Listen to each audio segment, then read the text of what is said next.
श्री दशरथ जी महाराज सभा में थे। सभा के मध्य में श्री दशरथ जी ने दर्पण मंगाया और दर्पण में दशरथ जी ने अपने मुख का अवलोकन किया। दशरथ जी को क्या दिखाई दी? दो चीजें दिखाई दी। पहली क्या दिखी कि मुकुट थोड़ा सा तिरछा हो गया है, मुकुट। दूसरी चीज क्या दिखाई दी कि मेरे ये कानों के जो पास के बाल हैं ये श्वेत यानी कि सफेद हो चुके हैं। ये दो घटना दशरथ जी ने देखी और किया क्या दोनों को देखने के बाद? मुकुट को जब तिरछा देखा तो दशरथ जी ने मुकुट को सीधा किया, पर जब कानों के पास के बालों को देखा श्वेत रंग में तो अब दशरथ जी ने विचार किया। एक में सुधार किया, एक में विचार किया। राजमुकुट तिरछा है तो मानो दशरथ जी विचार कर रहे हैं कि अब ये अयोध्या की राज सत्ता का भार इस बूढ़े कंधों से उठने वाला, क्योंकि मेरी वृद्धावस्था प्रारंभ हो रही है, ये श्वेत केश मेरे कानों में आकर कह रहे हैं। सफेद बाल, कभी हमने अगर नोटिस किया हो तो पूरी खोपड़ी को छोड़ के सबसे पहले ये कान के पास के बाल सफेद होते हैं। क्यों? क्योंकि ये जगह कान के निकट है। मानो सफेद बाल आकर कानों में कहना शुरू करते हैं, अब हम आ गए हैं। इसका मतलब अब आपकी वृद्धावस्था प्रारंभ हो रही है। हम अनदेखा कर देते हैं। बार बार अगर अदालत से आपके पास नोटिस आए और आप ना हाजिरी लगाओ, ना पहुंचो, तो क्या होगा? अंतिम में गिरफ्तारी होगी ना। ये सारी नोटिस हैं। आँख से कम दिखना, दांतों का चले जाना, कान से कम सुनाई देना, बालों का सफ़ेद हो जाना, शरीर का साथ ना देना, ये सारी एक एक नोटिस हैं बुढ़ापे की जो आती हैं, लगातार आती रहती हैं। ये सब देखने के बाद भी अगर मनुष्य अपनी जीवनचर्या को ना बदले तो अंत में फिर गिरफ्तारी हो जाती है, फिर संभलने का मौका नहीं मिलता है। आँख से कम दिखने लगे तो मैं ये नहीं कहूँगी, कदापि नहीं कहूँगी बस सब छोड़ के भजन करो, सब छूटना ही नहीं है। अगर मैं आपसे कहूँ कि भैया सब छोड़ दो तो एक उंगली आपसे पूछ रही है, तीन उंगली मुझसे पूछ रही है, क्या मेरा छूटा है? छोड़ना नहीं है। सबसे बड़ी चीज है जबरदस्ती की छोड़ी हुई चीज से आज तक किसी का भला नहीं हुआ है, कभी नहीं। ये जो विषय हैं, सारी चीजें हैं जिसको प्रभु की माया कहा जाता है। प्रभु की माया प्रभु की कृपा से मनुष्य से अलग हो सकती है, मनुष्य के प्रयास से नहीं हो सकती है। कभी आप आजमा कर देखिएगा, जबरदस्ती कभी घर छोड़ के देखिए। आप घर छोड़ दोगे, घरवा आपको नहीं छोड़ेगा, नहीं छोड़ेगा। जहाँ जाएंगे घर की याद। ये तो हमारा ब्रेकफास्ट का टाइम है, इस समय तो हम लंच कर लिया करते थे। ये कहा है आपने घर छोड़ा पर घर आपको नहीं छोड़ रहा है। एक व्यक्ति घर द्वार छोड़ के चला गया जंगल, एक संत जी से मिले और जिससे वो मिलते थे बार बार यही कहें, 5 करोड़ की प्रॉपर्टी को लात मार के आया हूं, तब जंगल में रह रहा हूं। 2 साल 3 महीने 7 दिन हो गए हैं। 5 करोड़ की जिससे मिले। एक दिन एक संत से कहा, महाराज ऐसे थोड़ी ना, 5 करोड़ की प्रॉपर्टी को लात मारा, 2 साल 3 महीने 7 दिन हो गए। संत ने कहा, आपने लात मारी पर हमको लग रही है लतवा ठीक से लगी नहीं है।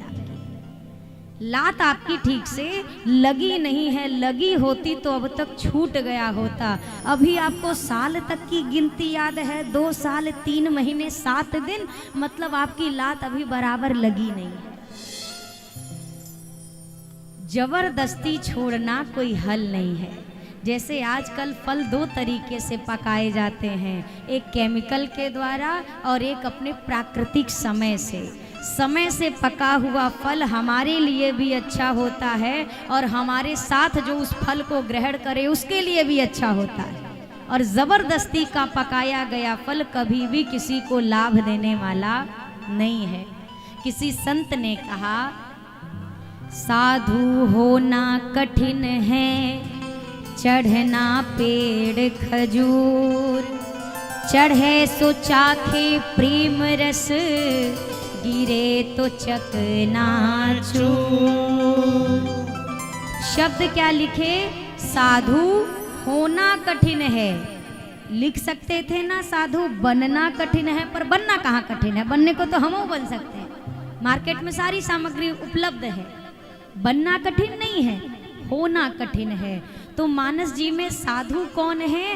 विभीषण जी को कहा तुम सारिखे संत प्रिय।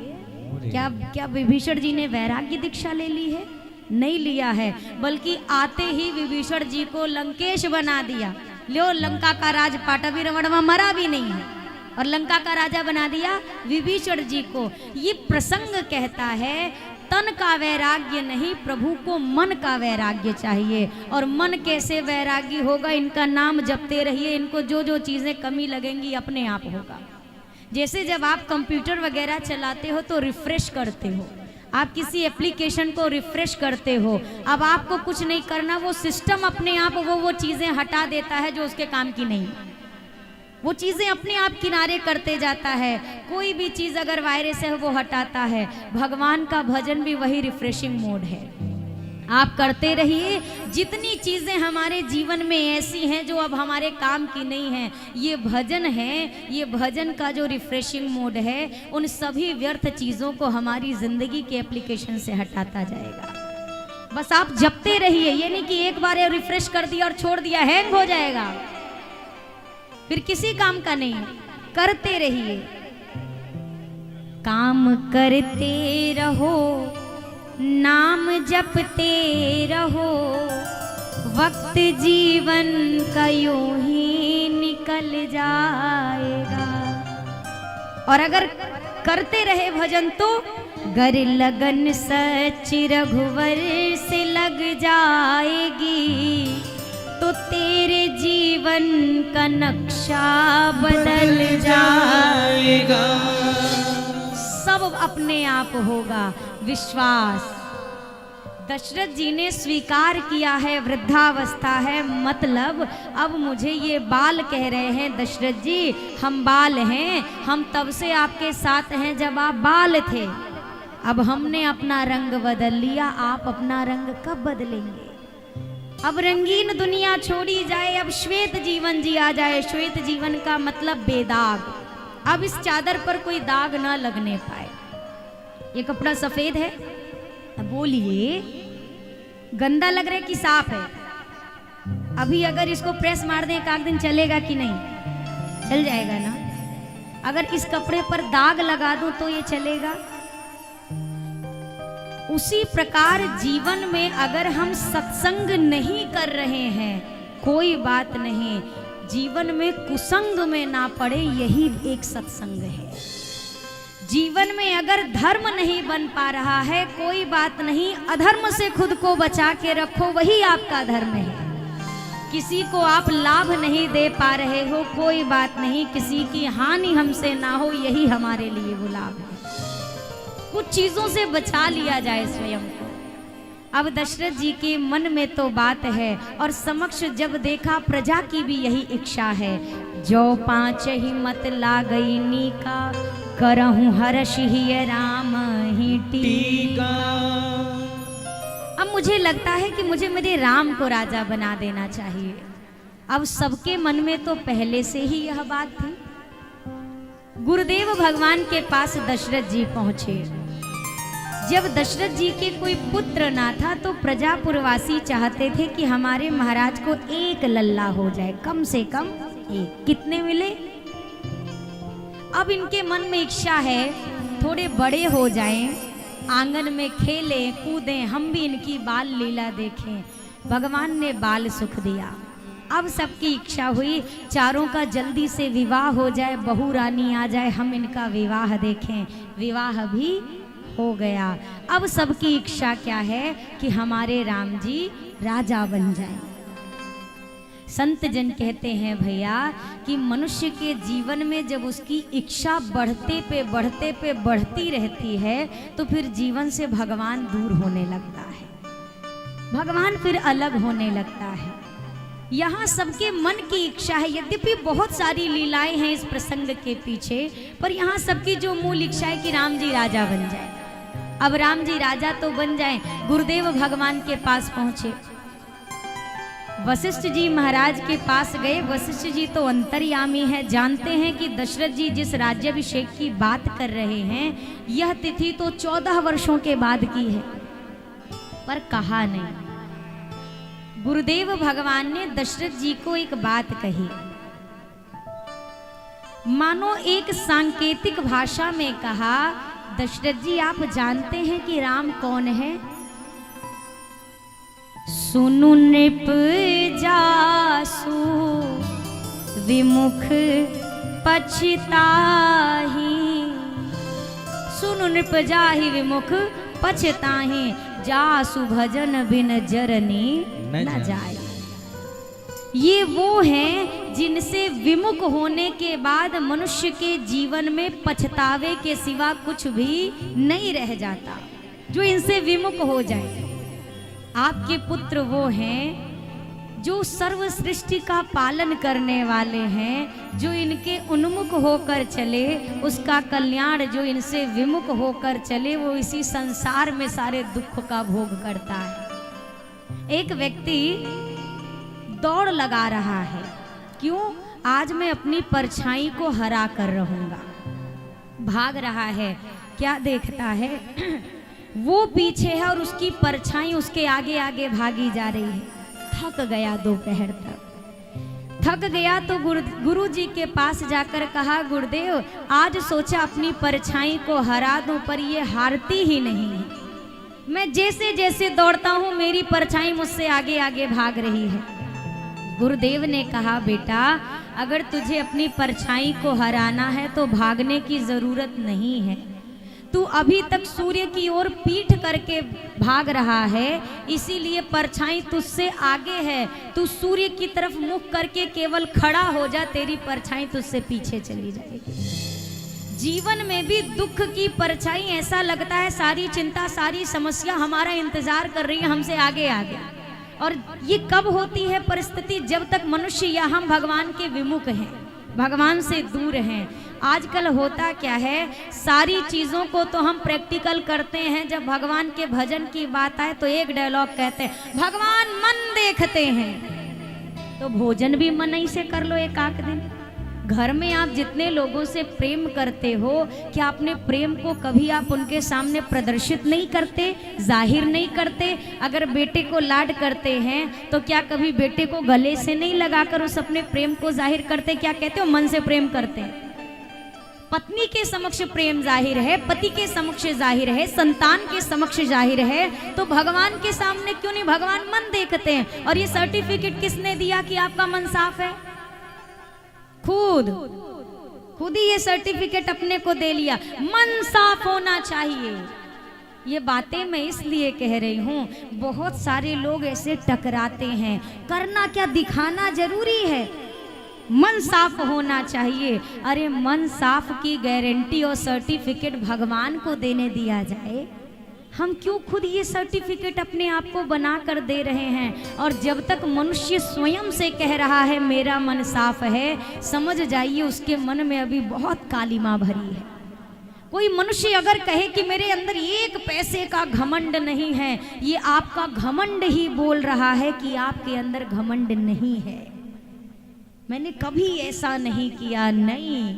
जहां पर भी मैं में जोर आया, मैं समझ जाइए उसके पीछे अभिमान लटका हुआ है, जैसे इंजन के साथ रेल के डिब्बे ये लगा है।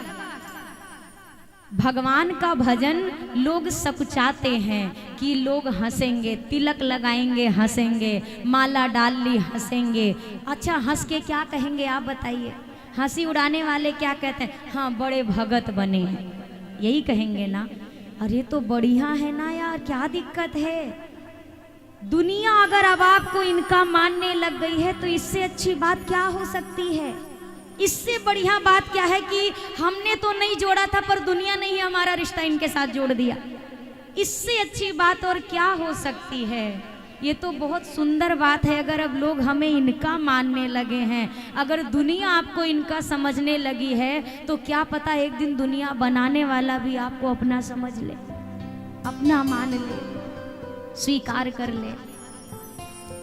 हो मेरे रोम रोम में राम मगन में नाचूंगी, मेरे रोम रोम में राम मगन में नाचूंगी, नाचूंगी मैं नाचूंगी, नाचूंगी मैं नाचूंगी, मुझे दुनिया से क्या काम मगन में नाचूंगी, मुझे दुनिया से क्या काम मगन में नाचूंगी।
रघुवर मेरे जन्म जन्म के लग गए फेरे, जन्म जन्म के लग गए फेरे, मेरा जुड़ गया इनसे नाम मगन में नाचूंगी, मेरा जुड़ गया इनसे नाम मगन में नाचूंगी, मेरे रोम रोम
तुझसे तू चांद हमारा है। चांद कहे तुमसे तू चांद हमारा है। जग रोक न पाएगा,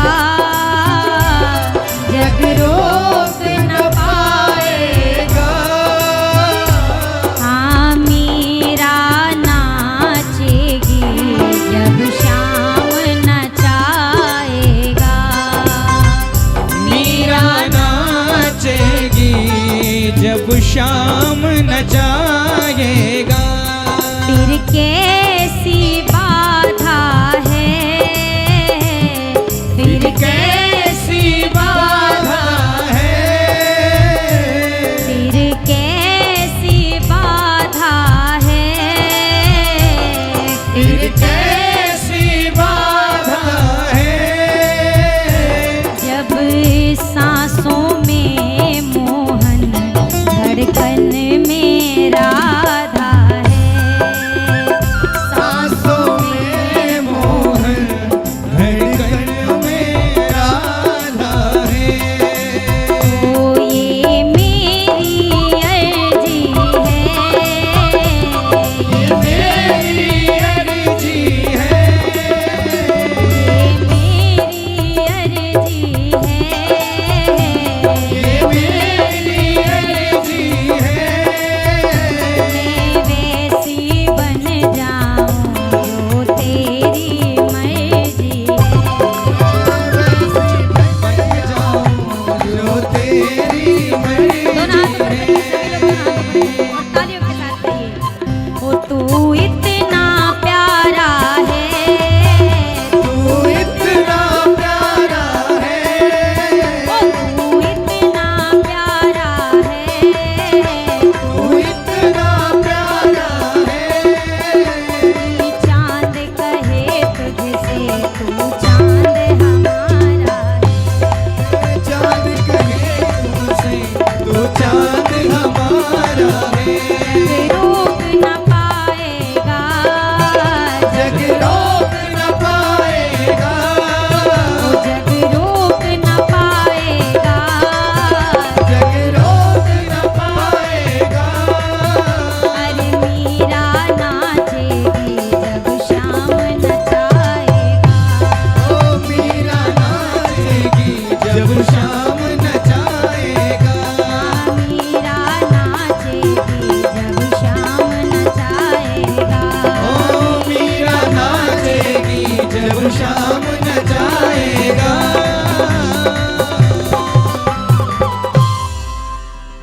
अरे मीरा नाचेगी जब शाम। नचाएगा। कौन सा मीरा लगाती थी, मीरा की नयन मूंद के भी घनश्याम देख लेती थी। हम खुली आंखों से नहीं तलाश कर पा रहे, और हमारे सूरदास जी मीरा मैया बंद आंखों से उसे अपने दिल में उतार लेते थे। सूरदास जी से किसी ने कहा कि बाबा आपको दिखाई तो पड़ता नहीं है, तो आप क्या करने रोज रोज मंदिर चले आते हैं धक्के खाने के लिए, आप क्यों आते हैं? सूरदास जी ने कहा, अरे मेरे पास आंखें नहीं हैं, पर जिसके पास आता हूँ उसके पास तो आंखें हैं ना। मैं उसे नहीं देख सकता, पर मंदिर में बैठा वो भगवान तो मुझे देखता है कि मेरा सूर मेरे पास आया है। गुरुदेव भगवान संकेत कर रहे हैं, राजन आपका पुत्र जीव नहीं है, जगदीश है। दशरथ जी जान गए हैं, पर फिर भी मानना नहीं चाहते हैं कि मेरा पुत्र भगवान है। क्यों? क्योंकि भगवान से ही वरदान मांगा था कि प्रभु मैं आपको जीवन में कभी भगवान ना समझूं। जैसे एक संसार का पिता अपने पुत्र से प्रेम करता है, वैसा प्रेम मैं आपसे करूं, मैं आपको भगवान ना जानूं। और इसके विपरीत कौशल्या मैया ने पूर्ण ज्ञान मांगा है। जब वरदान मांगा था शत्रुपा मैया के रूप में तब भी, और जब प्रभु को अपनी बाल्यावस्था के समय यहाँ वहाँ दुई बालक देखा, उस समय माँ को विराट स्वरूप दिखाया था, तब भी मैया ने कहा था प्रभु मुझे आपकी ये माया अब कभी ना व्यापे। तभी आप दर्शन करिए, दशरथ जी महाराज राघव जी के वियोग में इन्होंने प्राण त्याग दिया, पर माँ के हृदय पर यह असर ज्यादा होना चाहिए था। पर कौशल्या माँ जानती हैं कि मेरा लल्ला जीव नहीं है, जगदीश है। गुरुदेव भगवान ने अब कहा, राजन बेगी विलंब न करिए नृप, साजिए सब हुई समाज। देर मत करिए, जल्दी मत करिए, जल्दी करिए। एक बात बताइए, क्या इन दोनों शब्दों का अर्थ अलग है? देर ना करो, जल्दी करो, क्या अलग है?